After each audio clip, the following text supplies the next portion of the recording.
This is my audience.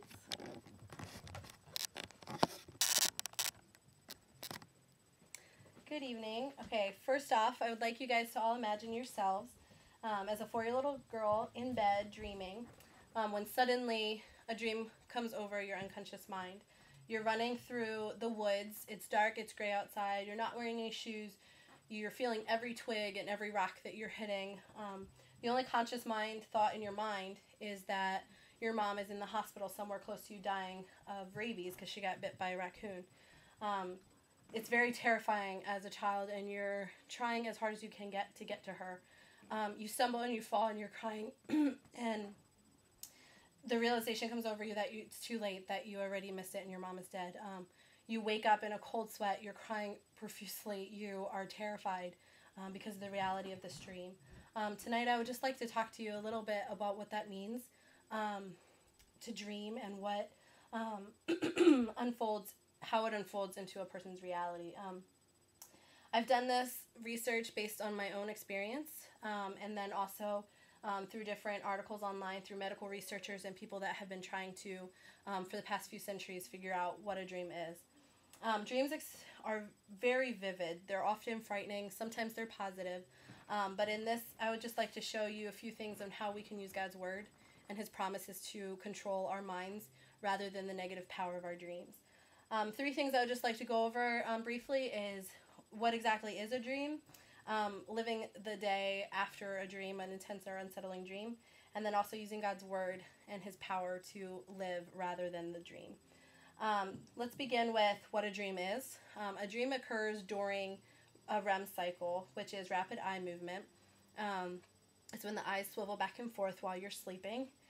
It's a light sleep. Stephanie Rosenblum, in her article entitled Demystifying Dreams, says she kind of explains how dreams are using our irrational and emotional side of our brains, and the reasoning and programming and planning side of our brains are actually inactive during dreams.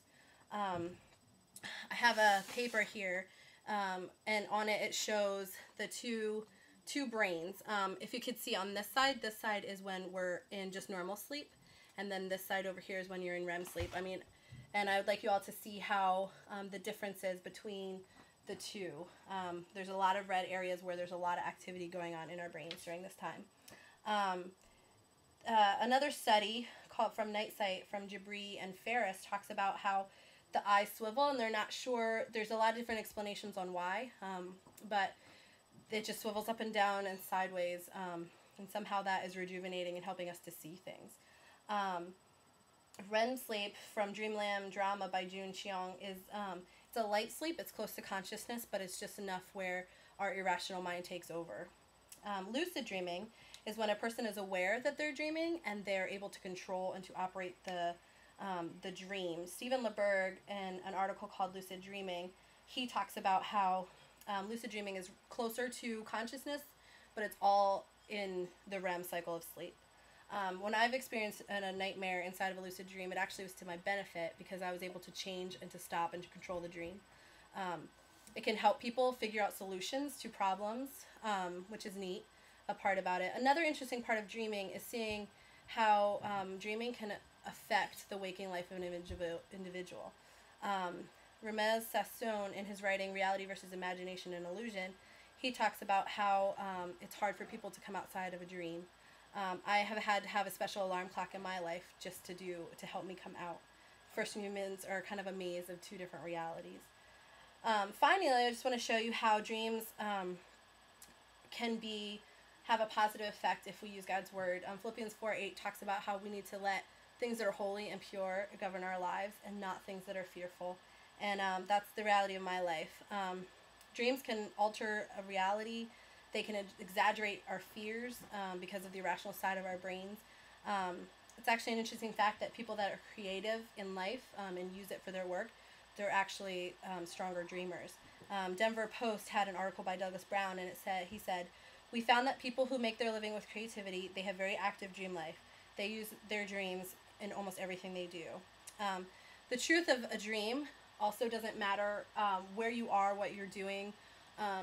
It matters what you're feeling or experiencing in the dream. So if you're scared in the dream, if If it's eerie, if it's happy, if it's sad, that's the outcome of the dream, regardless of what is happening, which is due to the fact that we use our emotional part. And this reason, living your dreams in a manner of speaking, the article showed that the emotional response during REM is actually revs up, and our logical side where we reason is actually what is inactive. 2 Corinthians 10:5 talks. It says, "Casting down all imagination and every high thing that exalteth itself against the knowledge of Christ, and bringing it into captivity, every thought to the obedience of Christ."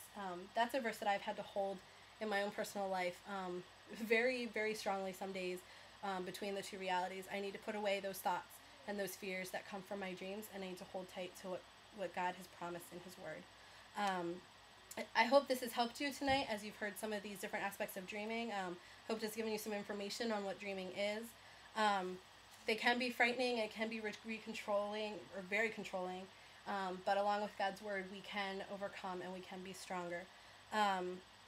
Dreams occur during REM sleep. They have a real vivid power.